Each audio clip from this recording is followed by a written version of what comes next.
अस्सलाम वालेकुम नाज़रीन, प्रोग्राम गुरी गल लतीफ़ चौधरी दे नाल मैं तुहाडा मेज़बान एहसन कामरे। नाज़रीन, पाकिस्तान दी जिहड़ी कोशिशां ने ईरान अमरीका जिहड़ी कशीदगी दी कमी और उहदे बाद मुआहदे ते ओह बदस्तूर जारी ने। तो हुण जिहड़े वफाकी वज़ीर दाखिला ने मोहसिन नकवी ओह तेहरान जा रहे हैं, इस तो पहले भी गए सन। तो हुण उन्हां दी वज़ीर आज़म पाकिस्तान दे नाल ते आला जिहड़े हुकूमती अहदेदारान ने उन्हां नाल भी बड़ी तफसीली गलबात हुई। तो ओह जिहड़े ईरान के सुप्रीम लीडर ने उन्होंने वज़ीर आज़म ते फील्ड मार्शल का जो पैगाम है वो पहुँचाएंगे। तो एक बार फिर दुनिया की नज़र जड़ियाँ ने वो पाकिस्तान से लग गई ने। तो पाकिस्तान की जी कोशिश है हुण इहदा अगे रिजल्ट की निकलेगा। ये नाल अगर असीं देखने हैं तो अमरीका तो ईरान के एक दूसरे ते जो हमले ने वो भी हुए ने। अमरीका का दावा है, बल्कि अमरीका ने जरा तनसीबात ते निशाना बनाने का उन्हें दावा किया है कि जी जरा गुरोक और जिजरा कशम जरा ओहदे ते उन्हें हमला किया। तो पासदारान इनकलाब ने जवाब दे विच कुवैत ते बहरीन जेह्ड़े अमरीकी अड्डे ने उन्हां नूं जरा निशाना बनाने का दावा किया। तो ये उत्ते भी अज के प्रोग्राम डिस्कस करांगे। तो नाल नाल जिहड़ा अमरीकी सदर का एक इंटरव्यू है उहदे च एक जुमला जिहड़ा वे वो बड़ा अहम है। तो उन्होंने कहा कि जेह्ड़े यह सारा तनाज़ा जिहड़ा उन्होंने कहा हल होने च वक्त लगेगा। ईरानी जिहड़े ने वो ताकतवर ते गयूर ने, तो मुआहदे के सिवा ईरान के कोल कोई रस्ता नहीं है। ये उत्ते भी डिस्कस करांगे। तो नाल नाल असीं मुल्क नज़र दौड़ाने तो गिलगित बल्तिस्तान दे विच कल जिहड़ा ना एक अखाड़ा सजड़िया इंतखाबी मैदान। हुण देखना है वे कि उहदे च शेर धाड़ेगा, तीर चलेगा या कौन फाते होएगा। तो गिलगित बल्तिस्तान के इलैक्शन के उत्ते भी गल करांगे। तो इहदे नाल नाल आज़ाद कश्मीर दे विच एक वड्डी डिवेलपमेंट हुई है कि जी अवामी एक्शन कमेटी है उहनूं कलअदम करार दिता गया। तो उत्थे जिहड़े शरपसंद अनासर ने उन्होंने खिलाफ ऑपरेशन जारी, कोई 72 के करीब गिरफ्तारियां भी हुई ने। और पुलिस ने जी आज़ाद कश्मीर की वाजे करता कि किसी शरपसंद जिहड़ा उन्होंने उहदे नाल कोई मतलब जीरो टॉलरेंस की पॉलिसी है, कोई रायत नहीं बरती जाएगी। और असला भी कईयां कोलों बरामद होया। तो लेकिन ये नाल चुके एहतजाज की कॉल भी सी। तो अज उत्थे कारोबार जिहड़े इतलात के मुताबिक मामूल के मुताबिक चल रहा। रावलाकोट दे विच भी दुकानां भी खुलियां ने, बाजार भी खुले ने। इहदे उत्ते भी डिस्कस करांगे कि एक तरफ मुल्क दे विच इलैक्शन का अमल है, कल शेड्यूल भी जारी हो गया आज़ाद कश्मीर का भी कि जुलाई के इलैक्शन होने ने। तो बावजूद है सारे जो मामलात ने ये उत्ते डिस्कस करांगे लतीफ़ चौधरी साहब नाल। तो चल रहे उन्होंने को जी चौधरी साहब अस्सलाम वालेकुम। वालेकुम सलाम जी, की हाल है जी? की हाल चाल ने? ठीक ठाक, तुसीं सुनाओ? बस फर्स्ट क्लास ठीक ठाक हो। तुसीं सुनाओ? गरम गरम खबरां, गरम पकौड़े। हाँ जी, पकौड़े तुहानूं बड़े पसंद ने? पकौड़े सारिਆਂ ਨੂੰ पसंद ने, किन्नू नहीं पसंद है? नहीं तुहानूं कोई ज़्यादा पसंद है? मोस्ट ज़्यादातर लोग ਜਿਹੜੇ ਨਾ ਪਕੌੜਿਆਂ ਦੇ ਬੜੇ ਸ਼ੌਕੀਨ ਜੇ। पकौड़े खाने के बाद फिर कहते हैं मेरे जलन हो रही, ਉਹ ਜ਼ਿਆਦਾ ਖਾ ਲੈਣ ਨਾ ਤੇ ਫੇਰ ਹੁੰਦੇ ਨੇ। ਤੇ ਅਸੀਂ ਤੇ ਸਟੂਡੈਂਟ ਦੌਰ ਦੇ ਵਿੱਚ ਤੁਹਾਨੂੰ ਪਤਾ ਕਿ ਨਾਨ ਪਕੌੜੇ ਬੜੀ ਅੱਛੀ ਇੱਕ ਗ਼ਜ਼ਾ ਹੁੰਦੀ ਸੀ ਸਟੂਡੈਂਟਸ ਵਾਸਤੇ, ਸਸਤੀ ਤੇ ਪੇਟ ਵੀ ਭਰ ਜਾਂਦਾ ਸੀ ਉਹਦੇ ਨਾਲ, ਥੋੜੇ ਜਿਹੇ ਪੈਸਿਆਂ ਦੇ ਨਾਲ। ਜਾ ਕੇ ਇੱਕ ਨਾਨ ਲੈਣਾ ਤੇ ਪਕੌੜੇ ਲੈਣੇ, बड़े आराम नाल खा लेना, 2 पानी के गिलास पी के डकार मारने से खेडते रहना सारा। वाह वाह क्या बात। तो इस वास्ते अज नाम भी पै गया गर्मा गर्म पकौड़े। ठीक है। नहीं हुण तो जो सब चेंज हो गया बड़ा, रैप्स चल रहे ने, बर्गर्स जिन्हां नूं काकरोच किया सी उन्हें पता काकरोच ना भी लंडन विच चल के तुहानूं भी ना लड़ जाण। तुसीं मेरे मम्मी डैडी कर रहे हो? हां नहीं, मम्मी डैडी ते उन्हां वास्ते काबिले इजाज़ गल है। अच्छा हाँ, उन्हां दे नाल उन्हां दा दर्जा बुलंद हुंदा, उन्हां दा उन्हां दी क्लास नूं असीं मम्मी डैडी तो मुराद है हुंदी कि क्लास नूं रिप्रजेंट करना। कि जिहड़े अंग्रेजी मीडियमां च बच्चे पढ़दे ने, महंगे स्कूलां दे विच बहुत फीसां महंगियां ने उन्हां ਦੀਆਂ। तो बैरूने मुल्क जाते हैं, अंग्रेजी का कोर्स होंगे, घर च भी अंग्रेजी बोलते हैं, मूँह टेढ़ा करके जोड़ा ना वो अंग्रेजी बोलते हैं। तो वो फिर बड़ी मज़ेदार जी उन्होंने गुफ्तगू होंगी है। तो चलो मज़ा तो आ रहा है, लेकिन वो फिर इलेक्शन का भी ले लेंगे। अपने सकाफत के बारे में पूछा जाए ना तो बच्चे तो उन्होंने अगर सवाल भी पूछना, मिस जी ये गंदम का दरख्त कितना बड़ा होता है? वो ऐसा पूछते हैं क्योंकि अपनी कल्चर, अपनी सकाफत, अपनी ज़रई अजनास, साढ़े पौधे हैं, फ्लोरा एंड फौना जिन्होंने असीं कहने हैं, उहदे तक तो उन्होंने आशनाई होंदी नहीं, वो पता नहीं ਉਹਦੀ ਨਹੀਂ ਹੁੰਦੀ। लेकिन ਜਿਹੜੇ ਜਦੀਦ ਦੌਰ ਦੇ ਤਕਾਜ਼ੇ ਨੇ ਉਹਦੇ ਚੋਂ ਲੈਦੇ ਜਾਂਦੇ ਨੇ। ਉਹਨਾਂ ਤੁਸੀਂ AI ਦਾ ਪੁੱਛ ਲਓ, ਜਦੀਦ ਜਿਹੜੇ ਟੈਕਨੋਲੋਜੀ ਦੇ ਹਵਾਲੇ ਨਾਲ ਉਹਦੇ ਚੋਂ ਦਾ ਬਹੁਤ ਦਿਲਦਾਦਾ ਹੁੰਦੇ ਨੇ। ਉਹ ਕਿਹਦਾ ਜੀ? ਕਰਪਸ਼ਨ ਦਾ ਮੌਜੂ ਉਹਨਾਂ ਦਾ ਬਹੁਤ ਪਸੰਦੀਦਾ ਮੌਜੂ। ਉਹ ਹਰ ਜਗ੍ਹਾ ਦੇ ਉੱਤੇ ਕਹਿੰਦੇ ਨੇ ਕਿ ਵੀ ਉਹ ਦੇਖਿਆ ਨਹੀਂ ਸੀ ਜਦੋਂ ਇੱਕ ਲੰਡਨ ਦੇ ਵਿੱਚ ਉਹ ਜਾਂਦੇ ਨੇ ਪੀਟੀਆਈ ਦੇ ਤੇ ਉਹ ਮੀਆਂ ਸਾਹਿਬ ਦੇ ਘਰ ਦੇ ਬਾਹਰ ਜਾ ਕੇ ਕਹਿੰਦੇ ਨੇ ਤੇ ਉਹ ਇੱਕ ਪੁੱਛਦਾ ਉਹਨੂੰ ਕਿ ਵੀ ਤੂੰ ਇੱਥੇ ਕੀ ਇਹ ਖਿਲਾਫ ਰੋਜ਼ ਤੁਸੀਂ ਆ ਜਾਂਦੇ ਹੋ, ਕਹਿੰਦਾ ਮੇਰੇ ਪੈਸਿਆਂ ਨਾਲ ਬਣਿਆ। ਉਹਨੇ ਕਿਹਾ ਯਾਰ ਤੂੰ ਲੰਡਨ ਚ ਰਹਿੰਦਾ, ਤੇਰੇ ਪੈਸੇ ਨਾਲ ਕਿਸ ਤਰ੍ਹਾਂ ਬਣ ਗਿਆ। ਯਾਨੀ ਇੱਕ ਮਿਸਕਨਸੈਪਸ਼ਨ ਇਸ ਹੱਦ ਤੱਕ ਲੋਕਾਂ ਦੇ ਵਿੱਚ ਨਹੀਂ ਪਰ ਲੋਕ ਤੇ ਇਹ ਕਹਿੰਦੇ ਨਾ ਕਿ ਅਸੀਂ ਰੈਮਿਟੈਂਸ ਪਾਕਿਸਤਾਨ ਭੇਜਨੇ ਆ, ਟੈਕਸ ਕੱਟਿਆ ਜਾਂਦਾ ਹੈ। ਉਹ ਅਗਰ ਕੀ ਪਤਾ ਜੀ ਉਹ ਭੇਜਦਾ, ਉਹ ਤੇ ਪਾਸਪੋਰਟ ਬਾਹਰ ਨਗਰ ਉਥੋਂ ਦਾ ਤੇ ਉਹਦੇ ਖੇਤ ਮਿੱਟੀ ਇੱਥੇ ਰੈਮਿਟੈਂਸ ਭੇਜਦੇ ਨੇ, ਤੇ ਉੱਥੇ ਹੀ ਬੜੀ ਮੁਸ਼ਕਲ ਗੁਜ਼ਾਰੇ ਹੁੰਦੇ ਨੇ ਉਹਨਾਂ ਦੇ। ਰੈਮਿਟੈਂਸਿਸ ਤੇ ਭੇਜਦੇ ਨੇ ਜਿਹੜੇ ਯੂਏਈ ਦੇ ਵਿੱਚ ਨੇ, ਮਿਡਲ ਈਸਟ ਦੇ ਵਿੱਚ ਨੇ ਜ਼ਿਆਦਾਤਰ ਲੋਕ ਜਿਹੜੇ ਨੇ, ਉਹ ਭੇਜਦੇ ਨੇ ਜਿਹੜੇ ਪਾਸਪੋਰਟ ਹੋਲਡਰ ਨਹੀਂ ਹੈਗੇ। ਤੇ ਜਿਹੜੇ ਪਾਸਪੋਰਟ ਹੋਲਡਰ ਨਹੀਂ ਵਿਚਾਰੇ ਉਹ ਕਿੱਥੇ ਜਾਂਦੇ ਜੇ ਮੁਜ਼ਾਹਰਿਆਂ ਦੇ ਵਿੱਚ, ਤੋਂ ਸਾਰਾ ਦਿਨ ਕੰਮ ਕਰਦੇ ਨੇ, ਉਹਨਾਂ ਦਾ ਤੇ ਘਰ-ਬਾਰ ਸਭ ਕੁਛ ਹੈ। ਤੇ ਇਹ ਜਿਹੜੇ ਬੱਚੇ ਨੇ ਫਟੀ ਜੀਨ ਤੇ ਗਿਟਾਰ ਵਾਲੇ, ਇਹ ਤੇ ਰਹਿੰਦੇ ਹੀ ਉੱਥੇ ਜੇ, ਇਹਨਾਂ ਨੇ ਕੀ ਭੇਜਣਾ ਪਾਕਿਸਤਾਨ ਦੇ ਵਿੱਚ। ਉਹ ਇਹ ਐਵੇਂ ਫालतू ਜੀ। ਚਲੋ ਠੀਕ ਹੈ, ਤੁਸੀਂ ਪਾਕਿਸਤਾਨ ਚ ਹੀ ਰਹੋ ਜ਼ਰਾ, ਜੀਬੀ ਚ ਇਲੈਕਸ਼ਨ ਨੇ, ਲੰਬਾ ਕੰਮ ਉਧਰ ਨੂੰ ਟੁਰ ਪਿਆ ਸੀ ਕੰਮ। ਜੀਬੀ ਦੇ ਇਲੈਕਸ਼ਨ ਨੇ ਜੀ, ਬਿਲਕੁਲ ਇਲੈਕਸ਼ਨ ਨੇ, ਕੱਲ ਪੋਲਿੰਗ ਹੋ ਰਿਹਾ ਤੇ ਬੜੀ ਲੋਕ ਇਹਦੇ ਤੇ ਬਾਰੇ ਦੇ ਵਿੱਚ ਪੂਰੇ ਪਾਕਿਸਤਾਨ ਦੀਆਂ ਨਜ਼ਰਾਂ ਨੇ, ਦੇਖਣਾ ਚਾਹ ਰਹੇ ਨੇ ਪਾਕਿਸਤਾਨ ਦੇ ਵਿੱਚ, ਕਿਉਂਕਿ ਜਿੰਨੀਆਂ ਮੇਨ ਸਟ੍ਰੀਮ ਪਾਰਟੀਆਂ ਨੇ ਸਾਰੀਆਂ ਹੀ ਉੱਥੇ ਇਲੈਕਸ਼ਨ ਲੜ ਰਹੀਆਂ ਨੇ ਤੇ ਉਹਨਾਂ ਦੇ ਜਿਹੜੇ ਪੂਰੇ ਮੁਲਕ ਦੇ ਵਿੱਚ ਸਪੋਰਟਰ ਨੇ ਉਹਨਾਂ ਦੀਆਂ ਨਜ਼ਰਾਂ ਨੇ ਉੱਥੇ ਕਿ ਵੀ ਦੇਖੋ ਕਿਹੜੀ ਪਾਰਟੀ ਜਿੱਤਦੀ ਹੈ। ਉਹਦੇ ਅਸਰਾਤ ਬਾਕੀ ਮੁਲਕ ਦੇ ਉੱਤੇ ਵੀ ਪੈਦਾ ਹੋਣਗੇ।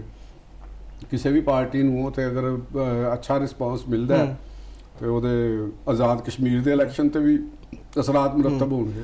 ਬਿਲਕੁਲ ਹੋਣਗੇ। ਜਿਹੜੇ ਸਰ ਦੇਖੋ ਨਾ ਇਹਦੇ ਚ ਇਲੈਕਸ਼ਨ ਆਣੇ ਨੇ ਉਹਨਾਂ ਦੇ ਤੇ ਵੀ ਹੋਣੇ ਨੇ। ਇਸ ਟਾਈਮ ਲੋਕਾਂ ਦਾ ਇੱਕ ਜਿਹੜਾ ਨਾ, ਅਗਰ ਅਸੀਂ ਸੋਸ਼ਲ ਮੀਡੀਆ ਦੀ ਨਬਜ਼ ਫੜੀਏ ਤੇ ਉਹਦੇ ਤੇ ਲੋਕਾਂ ਦਾ ਇੱਕ ਬੜਾ ਸਵਾਲ ਹੈ ਕਿ ਜਿਹੜੀ ਪਾਰਟੀ ਕਲੇਮ ਕਰਦੀ ਕਿ ਪਾਕਿਸਤਾਨ ਦੀ ਸਭ ਤੋਂ ਵੱਡੀ ਪਾਰਟੀ ਔਰ ਉਹਨਾਂ ਦੀ ਸਭ ਤੋਂ ਜ਼ਿਆਦਾ ਫੋਲੋਇੰਗ ਹੈ ਪਾਕਿਸਤਾਨ ਤਹਿਰੀਕ ਇਨਸਾਫ, ਤੇ ਇਸ ਇਲੈਕਸ਼ਨ ਦੇ ਵਿੱਚ ਉਹ ਕਿਤੇ ਨਜ਼ਰ ਆ ਰਹੀ ਤੁਹਾਨੂੰ? ਅੱਛਾ, ਮਤਲਬ ਉਹਨਾਂ ਦੇ ਕਹਿੰਦੇ ਨੇ ਕਿ ਉਹ ਕਹਿੰਦੇ ਨੇ ਕਿ ਉਹ ਕਹਿੰਦੇ ਸਾਡੇ ਕੋਲ ਫੇਰ ਇੱਕ ਵਾਰੀ ਫੇਰ ਨਿਸ਼ਾਨ ਖਿੱਚ ਲਿਆ ਹੈ, ਆਜ਼ਾਦ ਉਮੀਦਵਾਰਾਂ ਦੇ ਤੌਰ ਤੇ ਇਲੈਕਸ਼ਨ 'ਚ ਕੰਟੈਸਟ ਕਰਨਗੇ। ਤੇ ਉਹਨਾਂ ਦੇ ਬਾਰੇ ਦੇ ਵਿੱਚ ਇਹੋ ਹੀ ਕਹਿੰਦੇ ਆ। ਮੈਂ ਇਹਦੇ ਤੇ ਕੱਲ ਵੀ ਗੱਲ ਕਰ ਚੁੱਕੇ ਹਾਂ ਅਸੀਂ ਤੇ, ਲੇਕਿਨ ਨਹੀਂ ਕੱਲ ਤੁਸੀਂ ਐਵੇਂ ਬਚ ਜਾ ਕੇ ਨਿਕਲ ਗਏ ਸੀ। ਹਾਂ ਅੱਛਾ, ਹਾਂ ਮੈਂ ਕਹਿੰਦਾ ਅੱਜ ਨਹੀਂ ਉਹਦੇ 'ਚ ਨਹੀਂ, ਮੈਂ ਤੁਹਾਨੂੰ ਦੱਸਿਆ ਸੀ ਕਿ ਉੱਥੇ ਇਹਨਾਂ ਨੇ ਆਪਣੇ ਸਿੰਬਲ ਤੋਂ ਇਲਾਵਾ ਦੂਸਰੇ ਪਾਰਟੀਆਂ ਦੇ ਨਾਲ ਵੀ ਗੁਫ਼ਤਗੂ ਹੋਈ ਸੀ ਕਿ ਵੀ ਉਹਨਾਂ ਦੇ ਜਿਹੜੀ ਇਲੈਕਸ਼ਨ ਉਹਨਾਂ ਦੇ ਆਪਣੇ ਤੁਸੀਂ ਉਹਨਾਂ ਦੇ ਨਾਲ ਪੀਕੇ ਮੈਕ ਤੇ ਐਮਡਬਲਯੂਐਮ ਦੇ ਵਾਲੇ ਨਾਲ ਗੱਲ ਕੀਤੀ ਸੀ ਨਾ, ਉਹਨਾਂ ਨਾਲ ਇਤਿਹਾਦ ਫਿਰ ਉਹ ਵੀ ਇੱਕ ਪਤਾ ਚੱਲਿਆ ਸੀ ਕਿ ਉੱਥੋਂ ਦੀ ਜਿਹੜੀ ਕਿਆਦਤ ਸੀ ਔਰ ਇਹਨਾਂ ਸਾਰਿਆਂ ਨੇ ਮਿਲ ਕੇ ਇੱਕ ਗਿਲਗਿਤ ਬਲਤਿਸਤਾਨ ਡੈਮੋਕ੍ਰੈਟਿਕ ਪਾਰਟੀ ਦੇ ਨਾਮ ਦੇ ਨਾਲ ਵੀ ਬਣਾਈ ਸੀ ਔਰ ਉਹਦੇ ਤੇ ਜ਼ਰੀਏ ਫਿਰ ਤੱਕ ਸਾਨੂੰ ਉਹ ਵੈਸੇ ਉੱਥੇ ਉਹ ਪੋਲੋ ਮੈਨ ਦਾ ਸਾਈਨ ਵੀ, ਪੋਲੋ ਮੈਨ ਦਾ ਸਾਈਨ ਵੀ ਉਹਨਾਂ ਦੇ ਸਿੰਬਲ ਜਿਹੜਾ ਸੀ ਨਾ ਉਹ ਤਰੀਕੇ ਦੇ ਨਾਲ ਉਹਨਾਂ ਨੇ ਆਪਣੀ ਖੇਡ ਤੇ ਪਾਈ ਸੀ ਪੂਰੀ। ਬਹਰਹਾਲ ਸਿਆਸਤ ਦੇ ਵਿੱਚ ਤੇ ਚੀਜ਼ਾਂ ਹੁੰਦੀਆਂ ਨੇ, ਖੇਡ ਵੀ ਪੈਂਦੀਆਂ ਨੇ ਤੇ ਸਾਰਿਆਂ ਨੂੰ ਪਤਾ ਵੀ ਲੱਗ ਰਿਹਾ ਹੁੰਦਾ ਕਿ ਲੋਕ ਕੀ ਚਾਹ ਰਹੇ ਨੇ ਜਾਂ ਕੀ ਕਰਨਾ ਚਾਹ ਰਹੇ ਨੇ ਜਾਂ ਉਹਨਾਂ ਦਾ ਮਸਲਾ ਕੀ ਹੈ। ਤੇ ਤੁਹਾਡੀ ਗੱਲ ਦਾ ਜਿਹੜਾ ਜਵਾਬ ਮੈਂ ਤੁਹਾਨੂੰ ਦੇਵਾਂਗਾ ਕਿ ਤੁਸੀਂ ਇੱਕ ਚੀਜ਼ ਦੇ ਉੱਤੇ ਗੌਰ ਕਰੋ ਕਿ ਪੀਟੀਆਈ ਕਲੇਮ ਕਰਦੀ ਹੈ ਕਿ ਅਸੀਂ ਮੁਲਕ ਦੇ ਸਭ ਤੋਂ ਵੱਡੀ ਪਾਰਟੀ, ਠੀਕ ਹੈ, ਔਰ ਕੌਮੀ ਅਸੈਂਬਲੀ ਦੇ ਵਿੱਚ ਉਹਨਾਂ ਦਾ ਜਿਹੜਾ ਆਪੋਜੀਸ਼ਨ ਲੀਡਰ ਹੈ ਉਹਦਾ ਤਾਲੁਕ ਪੀਟੀਆਈ ਦੇ ਨਾਲ ਨਹੀਂ ਹੈ। ਲੇਕਿਨ ਉਹਨਾਂ ਦੇ ਦਰਦ ਹੋਣਾ ਇੱਕ ਅਲੱਗ ਚੀਜ਼, ਉਹਨਾਂ ਦੇ ਵੋਟਾਂ ਨਾਲ ਤਾਲੁਕ ਤਾਂ ਹੈ ਨਾ, ਵੋਟਾਂ ਦੇ ਨਾਲ ਹੀ ਤਾਲੁਕ ਹੋਣਾ ਇੱਕ ਹੋਰ ਚੀਜ਼ ਹੈ। ਅਸੀਂ ਤੇ ਨੂਨ ਲੀਗ ਦੇ ਪੀਪਲ ਪਾਰਟੀ ਦੇ ਬੇਸ਼ੁਮਾਰ ਲੋਕਾਂ ਦੇ ਨਾਲ ਜ਼ਾਤੀ ਤਾਲੁਕ ਹੈ। ਅਯਾਜ਼ ਸਾਦਕ ਇਮਰਾਨ ਖਾਨ ਸਾਹਿਬ ਦੇ ਉਹ ਸਕੂਲ ਫੈਲੋ ਨੇ, ਉਹਨਾਂ ਦੇ ਨਾਲ ਪੜ੍ਹਦੇ ਰਹੇ ਨੇ, ਉਹ ਤਾਲੁਕ ਹੋਣਾ ਤੇ ਹੋਰ ਚੀਜ਼ ਹੈ। ਲੇਕਿਨ ਉਹਨਾਂ ਨੇ ਦੀਗਰ ਪਾਰਟੀਆਂ ਲੋ ਸੈਨੇਟ 'ਚ ਵੀ ਉਹਨਾਂ ਦਾ ਬੰਦਾ ਨਹੀਂ ਹੈਗਾ ਹੋਰ ਪਾਰਟੀ ਦਾ। ਉਹਨਾਂ ਨੇ ਜੀਬੀ ਦੇ ਵਿੱਚ ਵੀ ਕੋਸ਼ਿਸ਼ ਕੀਤੀ ਕਿ ਅਸੀਂ ਇਹਨਾਂ ਨਾਲ ਕਿਉਂ ਉਹ ਤੇ ਇਲੈਕਸ਼ਨ ਕਮਿਸ਼ਨ 'ਚ ਰਜਿਸਟਰਡ ਨਹੀਂ ਹੈ ਤਹਿਰੀਕ ਇਨਸਾਫ, ਔਰ ਕਿਉਂ ਨਹੀਂ ਰਜਿਸਟਰਡ ਹੈ ਉਹਨਾਂ ਦੇ ਉੱਤੇ ਸੁਪਰੀਮ ਕੋਰਟ ਦੇ ਫੈਸਲੇ ਵੀ ਮੌਜੂਦ ਨੇ। ਇੱਕ ਬੜੀ ਪੁਰਾਣੀ ਗੱਲ ਹੈ ਕਿ ਉਹਨਾਂ ਨੇ ਜਿਹੜੇ ਪਾਰਟੀ ਇਲੈਕਸ਼ਨਸ ਨੇ ਉਹ ਨਹੀਂ ਕਰਵਾਏ ਜਿਹੜੇ ਕਿ ਮੈਂਡੇਟਰੀ ਹੁੰਦੇ ਨੇ ਹਰ ਸਿਆਸੀ ਜਮਾਤ ਵਾਸਤੇ ਕਿ ਉਹ ਇਲੈਕਸ਼ਨ ਕਮਿਸ਼ਨ ਦੇ ਵਿੱਚ ਆਪਣੇ ਸਾਲਾਨਾ ਜਿਹੜੇ ਨੇ ਅੰਦਰੂਨੀ ਇਲੈਕਸ਼ਨ, ਦਾਖਲੀ ਇਲੈਕਸ਼ਨ, ਇੰਟਰਨਲ ਇਲੈਕਸ਼ਨ ਜਿਹੜੀ ਹੈ ਉਹਨਾਂ ਦੀ ਰਿਪੋਰਟ ਪੇਸ਼ ਕਰਨ, ਅਹੁਦੇਦਾਰਾਂ ਦੀ ਪੇਸ਼ ਕਰਨ ਤੇ ਤਾਂ ਕਿ ਉਹ ਫਿਰ ਅੱਗੇ ਉਹਨਾਂ ਨੂੰ ਇਲੈਕਸ਼ਨ ਤੇ ਉਹਨਾਂ ਨੇ ਕਰਾਇਆ ਸੀ ਜੋਈ ਸਾਹਿਬ। ਲੇਕਿਨ ਉਹ ਦੇਖੋ ਉਹਦੇ ਖਿਲਾਫ ਬਾਬਰ ਸਾਹਿਬ ਚਲੇ ਗਏ ਸਨ ਔਰ ਉਹ ਜਿਹੜੇ ਜਗ੍ਹਾ ਦੇ ਉੱਤੇ ਇਲੈਕਸ਼ਨ ਕਰਾਇਆ ਗਿਆ ਸੀ ਉਹ ਮੋਸਟਲੀ ਵੋਟਰਾਂ ਨੂੰ ਪਤਾ ਹੀ ਨਹੀਂ ਸੀਗਾ ਕਿ ਕਿੱਥੇ ਇਲੈਕਸ਼ਨ ਹੋਏ। ਯਾਨੀ ਗੱਲ ਦਾ ਮਕਸਦ ਹੈਗਾ ਕਿ ਤੁਸੀਂ ਚਾਹੇ ਫਾਰਮੈਲਿਟੀ ਦੇ ਨਾਲ ਚਾਹੇ ਦੀਗਰ ਜਮਾਤਾਂ ਨੇ ਵੀ ਫਾਰਮੈਲਿਟੀ ਦੇ ਨਾਲ ਕਰਦੀਆਂ ਨੇ। ਕਹਿੰਦੇ ਨੇ ਨਾ ਕਿ ਨਕਲ ਨੂੰ ਵੀ ਅਕਲ ਦੇ ਨਾਲ ਕਰਨਾ ਚਾਹੀਦਾ। ਅਗਰ ਤੁਸੀਂ ਫਾਰਮੈਲਿਟੀ ਇਲੈਕਸ਼ਨ ਵੀ ਕਰਵਾਉਣੇ ਸਨ ਤੇ ਤੁਸੀਂ ਕਮ ਸੇ ਕਮ ਉਹਦੀ ਇੱਕ ਜਿਹੜੀ ਪੂਰਾ ਟਾਈਮ ਲਿਮਟ ਔਰ ਉਹਦੇ Procedure ਜਿਹੜਾ ਸਾਰਾ ਉਹ ਚੀਜ਼ਾਂ follow, ਠੀਕ। ਦਾਵਤਨਾਮੇ ਉਹ ਸਾਰੇ ਕਰਦੇ ਤਾਂ ਕਿ ਕੋਈ ਆਰਗੂਮੈਂਟ ਬਾਕੀ ਨਾ ਰਹਿੰਦਾ ਤੇ ਤੁਹਾਨੂੰ ਇੱਕ ਉੱਥੇ ਲਾਇਸੈਂਸ ਮਿਲ ਜਾਂਦਾ। ਉਹ ਤੁਸੀਂ ਨਹੀਂ ਕੀਤਾ। ਹੁਣ ਅੱਗੇ ਉਹ ਹਕੂਮਤ ਚਲੀ ਗਈ, ਮਾਮਲਾ ਹਜੇ ਤੱਕ ਇਲੈਕਸ਼ਨ ਉਹਨਾਂ ਨੇ ਆਪਣੇ ਨਹੀਂ ਕਰਵਾਏ ਜਾਂ ਉਹਨਾਂ ਨੇ ਇਲੈਕਸ਼ਨ ਕਮਿਸ਼ਨ ਦੇਖੋ ਜੀ ਇੱਕ ਆਈਨੀ ਰਿਕੁਆਇਰਮੈਂਟ ਹੈਗੀ, ਠੀਕ, ਉਸ ਰਿਕੁਆਇਰਮੈਂਟ ਨੂੰ ਉਹਨਾਂ ਨੇ ਸਟਿਲ ਹਜੇ ਤੱਕ ਨਹੀਂ ਕੀਤਾ ਔਰ ਉਹਦੇ ਅਗੇਂਸਟ ਬਿਆਨੀਆਂ ਕੀ ਲੈਣਾ ਕਿ ਸਾਡੇ ਕੋਲੋਂ ਸਿੰਬਲ ਛੀਨ ਲਿੱਤਾ ਗਿਆ। ਵੀ ਸਿੰਬਲ ਤੁਹਾਡੇ ਕੋਲੋਂ ਕਿਹੜੇ ਬੰਦੇ ਨੇ ਕੋਈ ਛੀਨ ਲਿਆ? ਕੋਈ ਰਾਹ ਜਾਂਦੇ ਤੁਹਾਡੇ ਪਰਸ 'ਚ ਪਿਆ ਸੀ ਕਿ ਤੁਹਾਡਾ ਮੋਨੋਗ੍ਰਾਮ ਲਿਖੋ ਕਿ ਕੋਈ ਲੈ ਗਿਆ? ਇਹ ਚੀਜ਼ ਹਜ਼ਮ ਨਹੀਂ ਹੁੰਦੀ ਕਿਸੇ ਬਾਸ਼ਊਰ ਆਦਮੀ ਨੂੰ, ਕਿਸੇ ਬੰਦੇ ਨੂੰ। ਇੱਕ ਪ੍ਰੋਪੇਗੈਂਡਾ ਕਰਨਾ ਇੱਕ ਅਲੱਗ ਗੱਲ ਹੈ, ਲੇਕਿਨ ਤੁਹਾਡੇ ਪੀਪਲ ਜਿਹੜੀ ਪੀਟੀਆਈ ਦੇ ਅਕਾਬਰੀਨ ਨੇ ਜਾਂ ਜਿਹੜੇ ਉਹਨਾਂ ਦੇ ਮਨਸੂਬਾ ਸਾਜ਼ ਨੇ ਜਾਂ ਜਿਹੜੇ ਉਹਨਾਂ ਦੀ ਪਾਲਿਸੀ ਮੇਕਿੰਗ ਦਾ ਫਰੀਜ਼ਾ ਅੰਜਾਮ ਦਿੰਦੇ ਨੇ, ਉਹਨਾਂ ਨੂੰ ਇਸ ਪਹਿਲੂ ਨੂੰ ਜ਼ਰੂਰ ਦੇਖਣਾ ਚਾਹੀਦਾ ਹੈ ਕਿ ਜਿਹੜਾ ਮੁਲਕ ਦਾ ਇੱਕ ਫਹਿਮੀਦਾ ਹਲਕਾ ਹੈ ਉਹ ਇਸ ਆਰਗੂਮੈਂਟ ਨੂੰ ਹੁਣ ਬਹੁਤ ਜ਼ਿਆਦਾ ਦੇਰ ਤੱਕ ਬਾਈ ਨਹੀਂ ਕਰੇਗਾ। ਲੇਕਿਨ ਜੇ ਸਭ ਉਹ ਕਹਿੰਦੇ ਨੇ ਕਿ ਜੀ ਸਾਡੇ ਕੋਲ ਇੱਕ ਤਾਂ ਹੈ ਕਿ ਇਤਰਾਜ਼ਾਤ ਤੇ ਉੱਠਦੇ ਰਹਿਣਗੇ, ਕਿਉਂਕਿ ਸਾਨੂੰ ਜਿਹੜਾ ਕੋਸ਼ਿਸ਼ ਕੀਤੀ ਜਾ ਰਹੀ ਕਿ ਇਸ ਪੂਰੇ ਪ੍ਰੋਸੈਸ ਤੋਂ ਬਾਹਰ ਰੱਖਿਆ ਜਾਏ, ਪੀਟੀਆਈ ਨੂੰ ਸਪੇਸ ਨਾ ਮਿਲੇ, ਇੱਕ ਲੈਵਲ ਪਲੇਇੰਗ ਫੀਲਡ ਨਹੀਂ ਹੈ।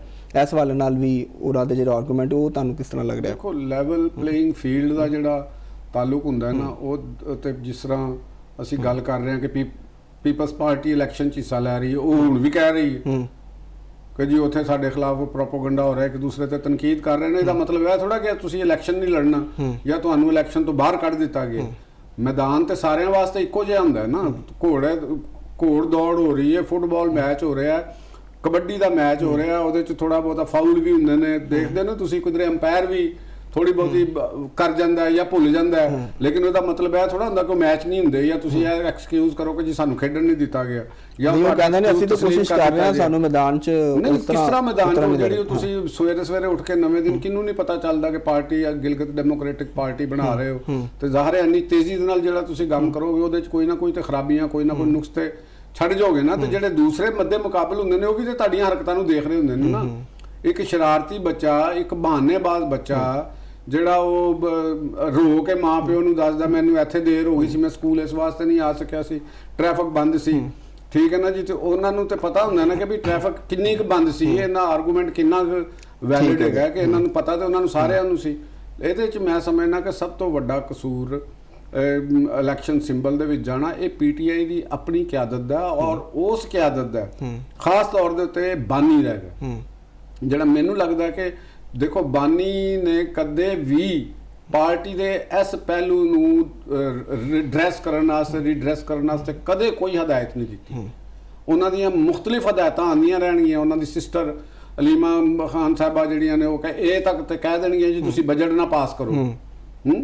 ਯਾਨੀ ਦੇਖੋ ਨਾ ਕਿੰਨੀ ਵੱਡੀ ਗੱਲ ਹੈ ਕਿ ਤੁਸੀਂ ਬਜਟ ਨਾ ਪਾਸ ਕਰੋ ਤੇ ਜੀਬੀ ਦੇ ਇਲੈਕਸ਼ਨ ਦੇ ਵਿੱਚ ਜਾ ਕੇ ਤੁਸੀਂ ਕੰਪੇਨ ਨਹੀਂ ਕਰਦੀਆਂ। ਉੱਥੇ ਤੁਸੀਂ ਨਹੀਂ ਗਈਆਂ, ਅਡਿਆਲਾ ਤੁਸੀਂ ਆ ਜਾਣਾ, ਤੁਹਾਡੀ ਪਾਰਟੀ ਉਹ ਚੇਅਰਮੈਨ ਗਏ ਹੋਏ ਨੇ, ਚਾਹੇ ਆਜ਼ਾਦ ਹਸੀਅਤ 'ਚ ਲੜ ਰਹੇ ਨੇ, ਤੁਸੀਂ ਇਹ ਖੁਦ ਗਏ ਉੱਥੇ ਜਾ ਕੇ ਵੋਟਰਸ ਨੂੰ ਕਿਹਾ। ਮੋਹਤਰਮਾ ਆਸਫਾ ਭੁੱਟੋ ਸਾਹਿਬਾ ਉੱਥੇ ਚਲੀਆਂ ਗਈਆਂ ਨੇ, ਉਹ ਖੁਦ ਗਈਆਂ ਨੇ, ਕਿ ਤੁਹਾਨੂੰ ਨਹੀਂ ਜੀਬੀ ਦੇ ਵਿੱਚ ਜਾ ਸਕਦੀਆਂ ਤੁਸੀਂ। ਵੈਸੇ ਤਾਂ ਤੁਸੀਂ ਇਥੋਂ ਤੱਕ ਕਹਿ ਦਿੰਦੀਆਂ ਕਿ ਜੀ ਸਾਡਾ ਤੁਸੀਂ ਕੇਪੀ ਗਵਰਨਮੈਂਟ ਬਜਟ ਨਾ ਪੇਸ਼ ਕਰੇ।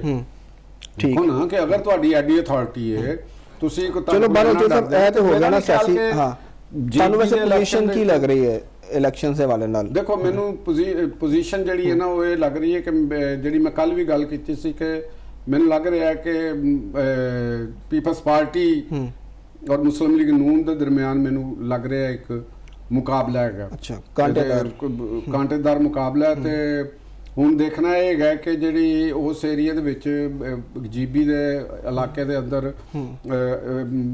ਜਿਹੜੀ ਮੁਸਲਮਾਨ ਜਿਹਨੂੰ ਅਸੀਂ ਕਹਿੰਦੇ ਆ ਵੱਧ ਮੁਸਲਮਾਨ, ਉਹਨਾਂ ਦੀਆਂ ਵੀ ਸੀਟਾਂ ਦੋ ਪਹਿਲੇ ਤੋਂ ਉਹ ਲੈਂਦੇ ਨੇ। ਕੌਮੀ ਅਸੈਂਬਲੀ ਚੋਂ ਵੀ ਇੱਕ ਅੱਧੀ ਸੀਟ ਉਹਨਾਂ ਦੀ ਉੱਥੇ ਹੁੰਦੀ। ਹੁਣ ਦੇਖਣਾ ਹੈਗਾ ਕਿ ਮੌਜੂਦਾ ਇਸ ਸੂਰਤ ਹਾਲ ਦੇ ਵਿੱਚ ਉਹਨਾਂ ਦੀ ਪਰਫਾਰਮੈਂਸ ਕੈਸੀ ਰਹਿੰਦੀ ਹੈ, ਕਿ ਉਹ ਕਿੰਨਾ ਕੁ ਆਪਣੇ ਵੋਟਰਸ ਦੇ ਨੂੰ ਆਪਣੇ ਹੱਕ ਦੇ ਵਿੱਚ ਉਹ ਲਿਆਂਦੇ ਨੇ ਜਾਂ ਕੀ ਉਹ ਕਰਦੇ ਨੇ। ਦੂਸਰੇ ਨੰਬਰ ਦੇ ਉੱਤੇ ਕਿ ਪੀਟੀਆਈ ਦਾ ਇਹ ਨਹੀਂ ਮਤਲਬ ਹੈਗਾ ਕਿ ਉਹ ਇਲੈਕਸ਼ਨ ਤੋਂ ਬਾਹਰ ਉਹ ਇਲੈਕਸ਼ਨ ਲੜ ਰਹੀ ਹੈ, ਸਿੰਬਲ ਨਹੀਂ ਹੈਗਾ ਉਹ, ਤੇ ਜਨਰਲ ਇੰਡੀਪੈਂਡੈਂਟ ਹੈਗਾ। ਉਹਨਾਂ ਦੇ ਵੋਟਰਾਂ ਨੂੰ ਵੀ ਪਤਾ ਹੈ, ਸਭ ਨੂੰ ਪਤਾ ਹੈ, ਤੇ ਉਹ ਵੋਟ ਤੇ ਇਲੈਕਸ਼ਨ ਤੇ ਉਹ ਭਰਪੂਰ ਲੜ ਰਹੀ ਹੈ। ਔਰ ਉਹਨਾਂ ਦੀ ਉੱਥੇ ਗਵਰਨਮੈਂਟ ਵੀ ਸੀ, ਪਹਿਲੇ ਉਹਨਾਂ ਦੀ ਸੀ ਸਾਰੀ ਹਕੂਮਤ ਤੇ ਸੀ। ਹੁਣ ਦੇਖੋ ਔਰ ਉਹ ਵੀ ਕਰ ਸਕਦੇ ਨੇ ਅਗਰ ਉਹਨਾਂ ਦਾ ਕੋਈ ਹੁੰਦਾ ਤੇ ਫਿਰ ਇੱਕ ਬੜਾ ਵੱਡਾ ਅਪਸੈਟ ਹੋਏਗਾ ਜੋ ਅਗਰ ਉੱਥੇ ਦੋਨੋਂ ਇਹ ਪਾਰਟੀਆਂ ਸ਼ਿਕਸਤ ਖਾ ਜਾਂਦੀਆਂ ਨੇ, ਪੀਪਲਸ ਪਾਰਟੀ ਔਰ ਮੁਸਲਿਮ ਲੀਗ ਨੂੰ, ਔਰ ਆਜ਼ਾਦ ਉਮੀਦਵਾਰ ਜਾਂ ਵਹਦਤੁਲ ਮੁਸਲਮਾਨ ਔਰ ਦੂਸਰੀਆਂ ਜਿਹੜੀਆਂ ਉੱਥੇ ਦੀ ਉਹ ਜਿਹੜੇ ਕਾਮਰੇਡਸ ਨੇ, ਅਗਰ ਉਹ ਜਿੱਤਦੇ ਨੇ ਤੇ ਇਹਦਾ ਮਤਲਬ ਹੈਗਾ ਕਿ ਇੱਕ ਬੜਾ ਵੱਡਾ ਅਪਸੈਟ ਹੈ ਔਰ ਇਹਨਾਂ ਵਫਾਕੀ ਹਕੂਮਤ ਦੇ ਵਿੱਚ ਸ਼ਾਮਲ ਜਮਾਤਾਂ ਵਾਸਤੇ ਵੀ, ਲੀਡਰਸ਼ਿਪ ਵਾਸਤੇ ਵੀ ਇਹ ਫਿਰ ਬੜਾ ਉਹਨਾਂ ਦੇ ਵਾਸਤੇ ਸੋਚਣ ਦਾ ਮੁਕਾਮ ਹੋਏਗਾ ਕਿ ਤੁਸੀਂ ਅਗਰ तमाम तर ਵਸਾਇਲ ਇਸਤੇਮਾਲ ਕਰਨ ਦੇ ਬਾਵਜੂਦ ਵੀ ਤੁਸੀਂ ਅਗਰ ਵੋਟਰਸ ਨੂੰ ਆਪਣੀ ਤਰਫ ਨਹੀਂ ਲਿਆ ਸਕੇ ਤੇ ਇਹਦਾ ਮਤਲਬ ਹੈਗਾ ਕਿ ਲੋਕ ਤੁਹਾਡੇ ਨਾਲ ਉਸ ਤਰ੍ਹਾਂ ਤੇ ਨਹੀਂ ਹੈ ਔਰ ਤੁਹਾਡੇ ਮੌਕਫ ਨੂੰ, ਤੁਹਾਡੇ ਪ੍ਰੋਗਰਾਮ ਨੂੰ, ਤੁਹਾਡੀਆਂ ਗੱਲਾਂ ਨੂੰ ਉਹਨਾਂ ਨੇ ਅਹਿਮੀਅਤ ਨਹੀਂ ਦਿੱਤੀ। ਤੇ ਇਹ ਇੱਕ ਮੇਰੇ ਖਿਆਲ ਦੇ ਵਿੱਚ ਇਸ ਤਰ੍ਹਾਂ ਬੜਾ ਸੈਂਸਿਟਿਵ ਇਲੈਕਸ਼ਨ ਹੈ ਕਿਉਂਕਿ ਇਹਦੇ ਵਿੱਚ ਅਗਰ ਦੋਨੋਂ ਪਾਰਟੀਆਂ ਸ਼ਿਕਸਤ ਖਾ ਜਾਂਦੀਆਂ ਨੇ ਔਰ ਇਸ ਕਾਬਿਲ ਨਹੀਂ ਰਹਿੰਦੀਆਂ ਕਿ ਹੁਕੂਮਤ ਨਾ ਬਣਾ ਸਕਣ, ਮੁਸਲਿਮ ਲੀਗ ਔਰ ਪੀਪਲਸ ਪਾਰਟੀ, ਤੇ ਇਹਦਾ ਮਤਲਬ ਹੈਗਾ ਕਿ ਫਿਰ ਆਉਣ ਵਾਲਾ ਜਿਹੜਾ ਇਮਕਾਨਾਤ ਤੁਹਾਨੂੰ ਨਜ਼ਰ ਆ ਰਹੇ ਨੇ? ਨਹੀਂ, ਤਜ਼ੀਆ ਕਰ ਰਹੇ ਨੇ ਕਿ ਜਦੋਂ ਦੌੜ ਰਹੀਆਂ ਹੁਣ ਚੀਜ਼ਾਂ ਤੇ ਕੁਝ ਵੀ ਹੋ ਸਕਦਾ। ਮੈਂ ਤਾਂ ਸ਼ਾਇਦ ਕੋਈ ਤੁਹਾਡੇ ਕੋਲ ਕੋਈ ਚੂਹਾ ਰਿਪੋਰਟ ਹੈ ਜਾਂ ਕੋਈ ਉੱਥੇ ਦੇ ਐਸੇ ਇਮਕਾਨਾਤ ਹੈ ਨੇ। ਦੇ ਲਫ਼ਜ਼ ਨਾਲ ਤੇ ਮੈਂ ਤੁਹਾਨੂੰ ਦੱਸਿਆ ਕਿ ਵੀ ਮੈਨੂੰ ਦੋਨੋਂ ਪਾਰਟੀਆਂ ਵਿਨ ਕਰਦੀਆਂ ਨਜ਼ਰ ਆ ਰਹੀਆਂ ਨੇ। ਠੀਕ ਹੋ ਗਿਆ ਜੀ, ਠੀਕ ਹੈ ਨਾ, ਲੇਕਿਨ ਅਪਸੈਟ ਵੀ ਤੇ ਵਿੱਚੇ ਹੁੰਦੇ ਨੇ ਨਾ ਗੇਮ ਦੇ ਵਿੱਚ। ਦੇਖੋ ਛੋਟੀਆਂ ਟੀਮਾਂ ਵੱਡੀਆਂ ਟੀਮਾਂ ਨੂੰ ਹਰਾ ਦਿੰਦੀਆਂ ਔਰ ਉਹ ਤਾਂ ਫਿਰ ਕਹਿੰਦੀ ਅਸੀਂ ਪੂਰੇ ਪਾਕਿਸਤਾਨ ਦੀ ਸਭ ਤੋਂ ਵੱਡੀ ਪਾਰਟੀ ਹਾਂ ਔਰ ਜੈਨਜ਼ੀ ਵੀ ਉਹਨਾਂ ਦੇ ਨਾਲ ਵੀ ਸਾਰੀ ਪੂਰੀ ਉਹਨਾਂ ਦੇ ਨਾਲ ਹੈ ਬਕੌਲ ਉਹਨਾਂ ਦੇ। ਤੇ ਮੇਰਾ ਖਿਆਲ ਜਿਹੜਾ ਇੱਕ ਡਿਫਰੈਂਟ ਹੋ ਸਕਦਾ, ਲੇਕਿਨ ਦਿਲਚਸਪ ਮੁਕਾਬਲਾ ਹੋਏਗਾ, ਬੜਾ ਮਜ਼ੇਦਾਰ ਮੁਕਾਬਲਾ ਹੋਏਗਾ ਔਰ ਮੁਲਕ ਦੀ ਕੌਮੀ ਸਿਆਸਤ ਉੱਤੇ ਵੀ ਇਹਦੇ ਅਸਰਾਤ ਮੁਰਤਬ ਹੋਣਗੇ। ਰਿਜ਼ਲਟ ਜਿਹੜਾ ਵੀ ਆਏਗਾ ਉਹਦੇ ਅਸਰਾਤ ਜ਼ਰੂਰ ਆਉਣਗੇ। ਚਲੋ ਠੀਕ ਹੋ ਗਿਆ ਨਾਜ਼ਰੀਨ, ਪ੍ਰੋਗਰਾਮ 'ਚ ਵਕਤ ਇੱਕ ਬ੍ਰੇਕ ਦਾ। ਬ੍ਰੇਕ ਤੋਂ ਬਾਅਦ ਜਦੋਂ ਵਾਪਸ ਆਵਾਂਗੇ ਤੇ ਆਜ਼ਾਦ ਕਸ਼ਮੀਰ ਦੀ ਸੂਰਤ-ਹਾਲ ਉੱਤੇ ਗੱਲ ਕਰਾਂਗੇ। ਸਾਡੇ ਨਾਲ ਜੁੜਿਆ ਰਹੋ।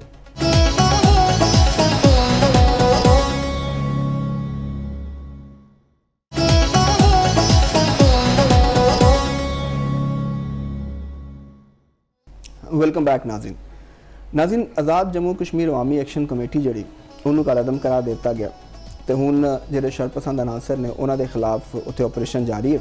ਆਜ਼ਾਦ ਕਸ਼ਮੀਰ ਪੁਲਿਸ ਨੇ ਵਾਅਦਾ ਕੀਤਾ ਕਿ ਕਿਸੇ ਕਿਸਮ ਦਾ ਕੋਈ ਰਾਇਤ ਜਿਹੜੀ ਉਹ ਨਹੀਂ ਵਰਤੀ ਜਾਏਗੀ। ਕੋਈ 72 ਦੇ ਕਰੀਬ ਗ੍ਰਿਫਤਾਰੀਆਂ ਵੀ ਹੋਈਆਂ ਨੇ ਔਰ एहतजाज की कॉल सी, लेकिन इसके बावजूद उत्थे मामूल के मुताबिक कारोबार जोड़ा वे वो भी जारी है, दुकाना भी खुलियाँ, मार्केट सारा काम जोड़ा वे मामूलात जिंदगी उस तरह चल रहे हैं। चोर साहब वाल चलने तो उन्होंने को पुछने इस हवाले नाल। चोर साहब कल तुसी एक बड़ी अहम गल की, बड़ा नुकता तुसी चुकिया सी, मैं उस बाद भी तुहाडे नाल डिस्कस किया। तुसी इतों सी गल की, उसके बाद राती कलअदम भी हो गई। तुसी कहा सी कि भी अवामी एक्शन कमेटी जी है उसका मुतालबा कि 12 सीटां जड़ियां ने महाजर नशिस्तां इन्होंने खत्म करता जाए। फिर तुसी इस सवाबे राय की गल की, फिर नाल तुसी यह नुकता उठाया कि भी वो फिर किहड़े ताकतां दे हत्थ च खेल रहे हैं, ये किसी दुश्मन का एजेंडा तो नहीं टो कर रहे जिहदे नाल सारा। हाँ, अगर 24 लाख वोटर्स तुसी जिहड़े ने उन्हां नूं आबादी जिहड़ी है सॉरी उन्हां नूं तुसी सारे प्रोसैस चों कढ दिंदे हो ते कलअदम करार देता, ऑपरेशन भी जारी है, अगे इलैक्शंस भी ने ते इह ते मुश्किल सूरत हाल नहीं उत्थे पैदा हो गई। और तो मेरा ख्याल है कि साडा जिहड़ा नुकता सी जिहड़ा मैं बयान कीता सी वो एक वैलिड क्वेश्चन है सी और स्टिल है कि देखो कि जिस साडे कहंदे ने ना सियाणे के बाज़ले हत्थां नाल गंढां दित्तियां जिहड़ियां ने ना ते वो फिर एक मौके दे उत्ते फिर वो दंदां नाल खोलणियां पैंदियां ने। वो इंज हुंदा कि तुसीं किसी तंजीम नूं या किसी एक ऐसी बेसिमत किस्म दी जिहड़ा ग्रोह होवे और एक ओदी पोलीटिकल तरबियत ना होवे, ओदा पोलीटिकल एजेंडा एक मुतसादम चीज़ां दे नाल होवे, अनक्लीयर होवे या मुख्तलिफ मुफादात नाल टकरा रहा होवे और वो सिचुएशन नूं अपने हक दे विच मूव करन दी कोशिश करे और कामयाब होवे और स्ट्रीट दे अंदर आके और डंडे दे जोर दे उत्ते मुतालबात नूं लैके आए और सिचुएशन के उत्ते ब्लैकमेल इस हद तक स्टेट और रियासत गवर्नमेंट मशीनरी हो जाए कि उन्होंने कुछ ना कह सके तो वह फिर रिजल्ट फिर इस तरह निकलता है कि तुसी शरपसंद अज पता चल गया तुहानू कि शरपसंद सन जिस वेले मूवमेंट उठ रही सी, मूवमेंट पनप रही सी, मुख्तलिफ कॉर्नर्स जिहड़े ने वो तुहानू पाकिस्तान दे जिहड़े एजेंसीज ने पाकिस्तान नूं जिहड़े नज़र रखने वाले जिहड़े लोग ने उन्होंने क्या ये सारी मूवमेंट्स का कोई समझ नहीं आई कि जिहड़े लोग ने आज़ाद कश्मीर वर्गी सेंसिटिव एक जगह दे उत्ते देखो मैं अगे के भी कल भी कहा सी कि गलगित बल्तिस्तान ਐਕਸ ਫਾਟਾ ਦਾ ਏਰੀਆ ਤੋਂ ਸ਼ੁਰੂ ਹੋ ਜਾਓ, ਬਲਕਿ ਗਵਾਦਰ ਤੋਂ ਸ਼ੁਰੂ ਹੋ ਜਾਓ, ਜਿਹੜਾ ਬਾਰਡਰ ਏਰੀਆ ਜਿਹਨੂੰ ਅਸੀਂ ਨਾਰਥ ਵੈਸਟ ਦੇ ਨਾਂ ਦੇ ਨਾਲ ਸਾਡਾ ਜਿਹੜਾ ਬਾਰਡਰ ਹੈ, ਇਹ ਬਾਰਡਰ ਦੇ ਨਾਲ ਆ ਕੇ ਤੇ ਅੱਗੇ ਤੁਸੀਂ ਸ਼ਮਾਲ ਦੇ ਵਿੱਚ ਚੀਨ ਦੇ ਉੱਤੇ ਆ ਕੇ ਖਲੋਂਦੇ ਹੋ ਗਿਲਗਿਤ ਬਲਤਿਸਤਾਨ ਦੇ ਨਾਲ, ਠੀਕ ਹੈ। ਔਰ ਜਿਹੜਾ ਵਾਖਾਨ ਡਿਸਟ੍ਰਿਕਟ ਹੈਗਾ, ਇੱਥੋਂ ਤੁਸੀਂ ਅਫਗਾਨਿਸਤਾਨ ਨਾਲ ਲੱਗ ਜਾਂਦੇ, ਠੀਕ ਹੈ। ਔਰ ਵਾਖਾਨ ਡਿਸਟ੍ਰਿਕਟ ਦੇ ਦੂਸਰੀ ਤਰਫ ਨਾਲ ਹੀ ਤਾਜਿਕਿਸਤਾਨ ਦਾ ਏਰੀਆ ਸ਼ੁਰੂ ਹੋ ਜਾਂਦਾ, ਇੱਧਰ ਤੁਹਾਡੇ ਚਾਈਨਾ, ਫਿਰ ਇੰਡੀਆ। ਇਸ ਸਿਚੁਏਸ਼ਨ ਹੈ ਪੂਰੀ ਇੰਜ ਕਰਕੇ ਪੱਟੀ ਨਾਲ ਚੱਲਦੀ ਆ ਰਹੀ ਹੈ। ਅਗਰ ਤੁਸੀਂ ਜੋਗਰਾਫੀਏ ਨੂੰ ਦੇਖੋਗੇ ਤੇ ਇਹਦਾ ਮਹੱਲੇ ਵਕੂ ਚੈੱਕ ਕਰੋਗੇ, ਲੋਕੇਸ਼ਨਸ ਦੇਖੋਗੇ, ਤੇ ਗਵਾਦਰ ਯਾਨੀ ਬਹੀਰਾ ਅਰਬ ਤੋਂ ਸ਼ੁਰੂ ਹੋ ਕੇ ਇਹ ਪੱਟੀ ਦੇ ਨਾਲ ਤੁਸੀਂ ਚੱਲਦੇ ਆਓਗੇ ਤੇ ਇੰਡੀਆ ਤੱਕ ਚੀਨ ਦੇ ਉੱਤੇ ਹੁੰਦੇ ਤੇ ਨਾਲ ਉੱਥੇ ਆ ਕੇ ਮਿਲੇਗੀ। ਕਰਾਕਰਮ ਦੇ ਏਰੀਆਜ਼ ਦੇ ਵਿੱਚ, ਮਾਊਂਟੇਨੀਅਸ ਏਰੀਆਜ਼, ਗਲੇਸ਼ੀਅਰਸ ਦੇ ਏਰੀਆਜ਼ ਦੇ ਵਿੱਚ ਇਹ ਜਾ ਕੇ ਮਿਲੇਗੀ। ਔਰ ਇਹ ਇੱਕ ਖਿੱਤੇ ਦੇ ਦੂਸਰੀ ਤਰਫ ਚਲੇ ਜਾਓ, ਤਾਲਿਬਾਨ ਬੈਠੇ। ਤਾਲਿਬਾਨ ਨੇ ਪਾਕਿਸਤਾਨ ਦੇ ਨਾਲ ਜਾਂ ਪਾਕਿਸਤਾਨ ਦੇ ਪੀਪਲਸ ਦੇ ਨਾਲ ਉਹ ਸਲੂਕ ਉਹ ਕਰ ਰਹੇ ਨੇ ਜਿਹੜਾ ਸ਼ਾਇਦ ਕੋਈ ਦੁਸ਼ਮਣ ਵੀ ਨਾ ਕਰਦਾ ਹੋਵੇ, ਠੀਕ ਹੈ ਨਾ ਜੀ। ਉਹ ਪਾਕਿਸਤਾਨ ਦੀ ਹਰ ਸਿਚੁਏਸ਼ਨ ਨੂੰ ਐਕਸਪਲੋਇਟ ਕਰਨ ਦੀ ਕੋਸ਼ਿਸ਼ ਕਰਦੇ। ਕਿਆ ਉਹ ਅਫਗਾਨਿਸਤਾਨ ਦੇ ਅੰਦਰ, ਅਫਗਾਨਿਸਤਾਨ ਤੋਂ, ਵਾਖਾਨ ਤੋਂ ਔਰ ਜਾਂ ਦੂਸਰੇ ਏਰੀਆਜ਼ ਦੇ ਵਿੱਚੋਂ ਆ ਕੇ ਉਹਨਾਂ ਦੇ ਬੰਦੇ ਨੇ ਕੀ ਪਤਾ ਚੱਲਦਾ ਕਿ ਇੱਕੋ ਜਿਹੇ ਨਹੀਂ, ਤੇ ਇਹ ਜਿਹੜੀ ਅਵਾਮੀ ਐਕਸ਼ਨ ਕਮੇਟੀ ਇਹਦੇ ਵਿੱਚ ਤੁਹਾਨੂੰ ਇਹਨਾਂ ਦੇ ਵਿੱਚ ਬੰਦੇ, ਇਹਨਾਂ ਦੇ ਪਿੱਛੇ ਸਪੋਰਟਰਸ ਨਾਲ ਲਾਜ਼ਮੀ ਹੋਣਗੇ। ਤੁਹਾਨੂੰ ਪਤਾ ਹੈ ਕਿ ਅਫਗਾਨ ਮਹਾਜਰੀਨ ਦੀ ਇੱਕ ਬਹੁਤ ਵੱਡੀ ਤਾਦਾਦ ਆਜ਼ਾਦ ਕਸ਼ਮੀਰ ਦੇ ਵਿੱਚ ਆਬਾਦ ਹੈ ਔਰ ਬੜੀ ਤਾਕਤਵਰ ਹੈ, ਜਿਨ੍ਹਾਂ ਦਾ ਜ਼ਿਆਦਾਤਰ ਕਾਰੋਬਾਰ ਜਿਹੜੇ ਨੇ ਉਹ ਇਲੀਗਲ ਨੋਈਅਤ ਦੇ ਕਾਰੋਬਾਰ ਨੇ, ਉਹ ਪਾਕਿਸਤਾਨ ਦੇ ਟੈਕਸ ਨੈਟ ਤੋਂ ਵੀ ਬਾਹਰ ਨੇ, ਠੀਕ ਹੈ। ਔਰ ਲੇਕਿਨ ਉਹਨਾਂ ਕੋਲ ਪੈਸਾ ਤੇ ਹੈ ਨਾ, ਪੈਸਾ ਫਾਈਨੈਂਸਿੰਗ ਕਰ ਰਹੇ ਨੇ, ਆਪਣੀ ਸਰਵਾਈਵਲ ਵਾਸਤੇ ਵੀ ਕਰ ਰਹੇ ਨੇ। ਕੋਈ ਅਵਾਮੀ ਐਕਸ਼ਨ ਕਮੇਟੀ ਦੀ ਕਿਸੇ ਡਿਮਾਂਡ ਦੇ ਵਿੱਚ ਅਫਗਾਨ ਮਹਾਜਰੀਨ ਨੂੰ ਬਾਹਰ ਕੱਢਣ ਦਾ ਕੋਈ ਨੁਕਤਾ ਨਹੀਂ, ਜਦਕਿ ਉੱਥੋਂ ਦੀ ਆਵਾਮ ਦੀ ਸਭ ਤੋਂ ਵੱਡੀ ਮੁਤਾਲਬਾ ਹੈ ਕਿ ਇੱਥੋਂ ਇਹਨਾਂ ਨੂੰ ਵਾਪਸ ਭੇਜਿਆ ਜਾਵੇ, ਠੀਕ ਹੈ। ਉਹਨਾਂ ਦੇ ਖਿਲਾਫ ਤਹਿਕੀਕਾਤ ਕਰਨ ਵਾਸਤੇ ਉਹ ਤਿਆਰ ਨੇ, ਉਹ ਟੈਕਸ ਦੇਣ ਵਾਸਤੇ ਆਪਣੇ ਆਪ ਨੂੰ, ਆਪਣੇ ਕਾਰੋਬਾਰਾਂ ਨੂੰ ਕਹਿੰਦੇ ਜੀ ਟੈਕਸ ਨੈਟ ਤੋਂ ਸਾਨੂੰ ਬਾਹਰ ਕੱਢੋ, ਉਹਦੇ ਵਾਸਤੇ ਉਹ ਤਿਆਰ ਨੇ, ਠੀਕ ਹੈ। ਔਰ ਸਭ ਤੋਂ ਵੱਡੀ ਗੱਲ ਕਿ ਉਹ ਕਹਿੰਦੇ ਨੇ ਜੀ 12 ਸੀਟਾਂ ਖਤਮ ਕਰੋ, ਜਿਹੜੀ ਮੈਂ ਅੱਗੇ ਵੀ ਗੱਲ ਕੀਤੀ ਸੀ। 25 ਲੱਖ ਕਸ਼ਮੀਰੀ ਐਜ਼ ਅ ਮਹਾਜਰ ਰਜਿਸਟਰਡ ਹੈ ਪਾਕਿਸਤਾਨ ਦੇ ਵਿੱਚ।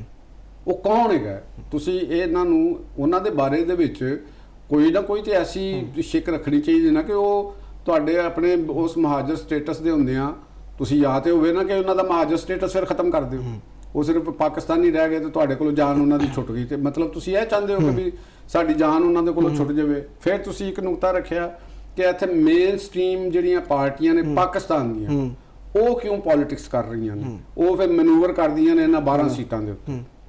ਹੁਣ ਉਹਨਾਂ ਦੇ ਕੋਲੋਂ ਇਹ ਸਵਾਲ ਪੁੱਛਿਆ ਜਾਣਾ ਚਾਹੀਦਾ ਕਿ ਫਿਰ ਤੁਹਾਨੂੰ ਇਹਦਾ ਮਤਲਬ ਹੈ ਕਿ ਸਿਰਫ ਅਵਾਮੀ ਐਕਸ਼ਨ ਕਮੇਟੀ ਨੂੰ ਇਲੈਕਸ਼ਨ ਲੜਨ ਦਿੱਤਾ ਜਾਵੇ, ਯਾਨੀ ਗਲੀਆਂ ਔਜ਼ਾਂ ਸੁਣੀਆਂ ਤੇ ਵਿੱਚ ਮਿਰਜ਼ਾ ਯਾਰ ਫਿਰੇ, ਤੁਸੀਂ ਡੰਡੇ ਲੈ ਕੇ ਤੇ ਗੰਨਾ ਲੈ ਕੇ ਗਲੀਆਂ ਦੇ ਵਿੱਚ ਫਿਰਦੇ ਰਹੋ ਤੇ ਤੁਹਾਨੂੰ ਨਾ ਕੋਈ ਪੁੱਛੇ ਨਾ ਕੋਈ ਦੱਸੇ।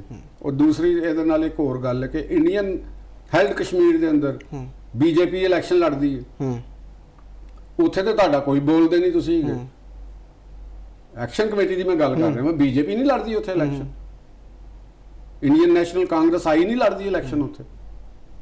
ਅਗਰ ਉੱਥੇ ਅਬਦੁੱਲਾ ਦੀ ਲੱਗਦੀ, ਫਾਰੂਕ ਅਬਦੁੱਲਾ ਦੀ ਨੈਸ਼ਨਲ ਕਾਂਗਰਸ ਲੜਦੀ ਹੈ ਤੇ ਇਹ ਵੀ ਲੜਦੀਆਂ ਨੇ, ਮਹਿਬੂਬਾ ਮੁਫਤੀ ਦੀ ਅਗਰ ਪਾਰਟੀ ਲੜਦੀਆਂ ਨੇ ਤੇ ਮੇਨ ਸਟ੍ਰੀਮ ਇੰਡੀਅਨ ਯੂਨੀਅਨ ਪਾਰਟੀਆਂ ਵੀ ਉੱਥੇ ਲੜਦੀਆਂ ਨੇ ਇਲੈਕਸ਼ਨ। ਤੇ ਤੁਸੀਂ ਕਿਸ ਹਵਾਲੇ ਨਾਲ ਕਹਿੰਦੇ ਹੋ ਕਿ ਜੀ ਪਾਕਿਸਤਾਨ ਉੱਥੇ ਇਲੈਕਸ਼ਨ ਨਾਲ ਲੜੇ, ਪੀਪਲਸ ਪਾਰਟੀ ਨਾਲ ਲੜੇ, ਮੁਸਲਿਮ ਲੀਗ ਨਾਲ ਲੜੇ?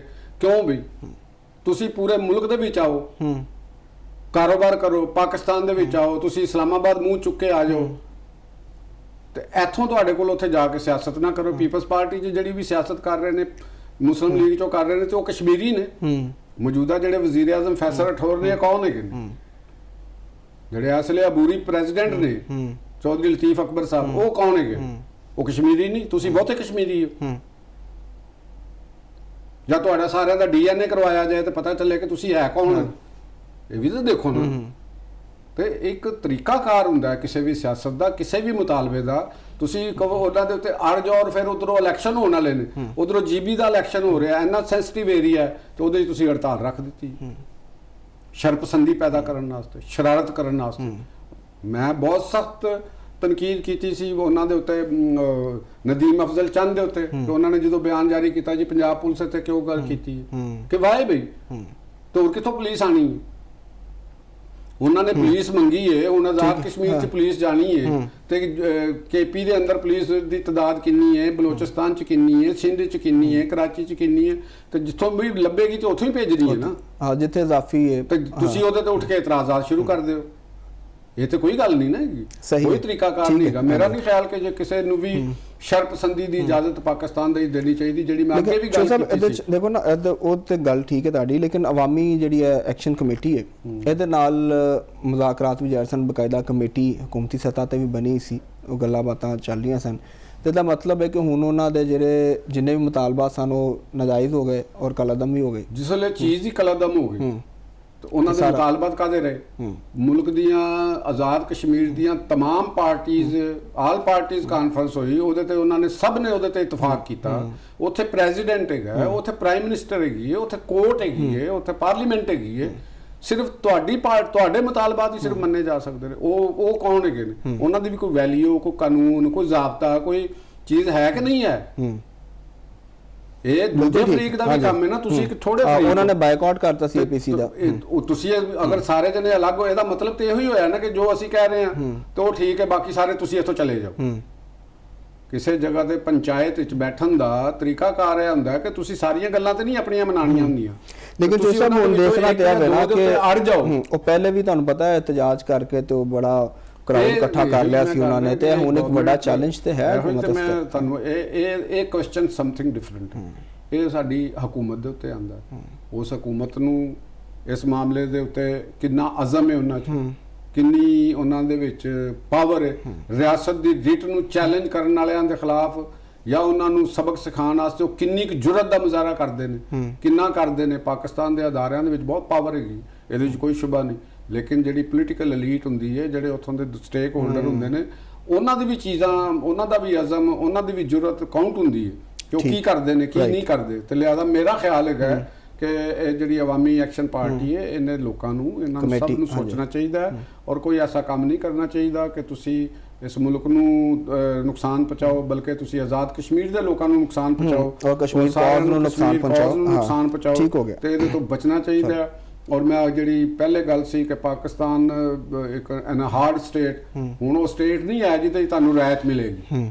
ਸਟੇਟ ਨੇ ਜਿਹੜਾ ਅਜ਼ਮ ਕੀਤਾ ਹੋਇਆ ਉਹ ਨਾ ਤੁਹਾਡੇ ਹੁਣ ਸ਼ਰਪਸੰਦੀ, ਤਫਰਕਾਬਾਜ਼ੀ, ਮਜ਼ਹਬ, ਮਸਲਕ ਦੇ ਨਾਂ ਦੇ ਉੱਤੇ, ਜ਼ਾਤ ਬਰਾਦਰੀ ਦੇ ਨਾਂ ਦੇ ਉੱਤੇ, ਲਿਸਾਨੀਅਤ ਦੇ ਨਾਂ ਦੇ ਉੱਤੇ ਤੁਸੀਂ ਲੋਕਾਂ ਨੂੰ ਜਿਸ ਤਰ੍ਹਾਂ ਦੀ ਇੱਕ ਸ਼ਰਪਸੰਦੀ ਦੇ ਵਿੱਚ ਕਰੋ, ਉਹਨਾਂ ਨੂੰ ਆਪਸ 'ਚ ਲੜਾਓ। ਇਹਦੀ ਰਿਆਸਤ ਨੂੰ ਕਿਸੇ ਵੀ ਸੂਰਤ ਵਿੱਚ ਇਜਾਜ਼ਤ ਨਹੀਂ ਦੇਣੀ। ਚਲੋ ਠੀਕ ਹੋ ਗਿਆ ਜੀ ਸਾਹਿਬ, ਬੜੀ ਤਫਸੀਲ ਨਾਲ ਨਾਜ਼ਰੀਨ ਤੁਸੀਂ ਗੁਫ਼ਤਗੂ ਸੁਣੀ ਹੈ ਚੋਰ ਸਾਹਿਬ ਦੀ। ਤੇ ਹੁਣ ਵਕਤ ਹੈ ਇੱਕ ਬ੍ਰੇਕ ਦਾ। ਬ੍ਰੇਕ ਤੋਂ ਬਾਅਦ ਜਦੋਂ ਵਾਪਸ ਆਵਾਂਗੇ ਤੇ ਈਰਾਨ ਅਮਰੀਕਾ ਸੂਰਤ-ਹਾਲ ਉੱਤੇ ਗੱਲ ਕਰਾਂਗੇ, ਖਾਸ ਤੌਰ ਤੇ ਜਿਹੜੇ ਵਜ਼ੀਰ ਦਾਖਲਾ ਤਹਿਰਾਨ ਦੌਰਾ ਜਾ ਰਹੇ ਨੇ ਉਹਦੇ ਤੇ ਗੱਲ ਕਰਾਂਗੇ।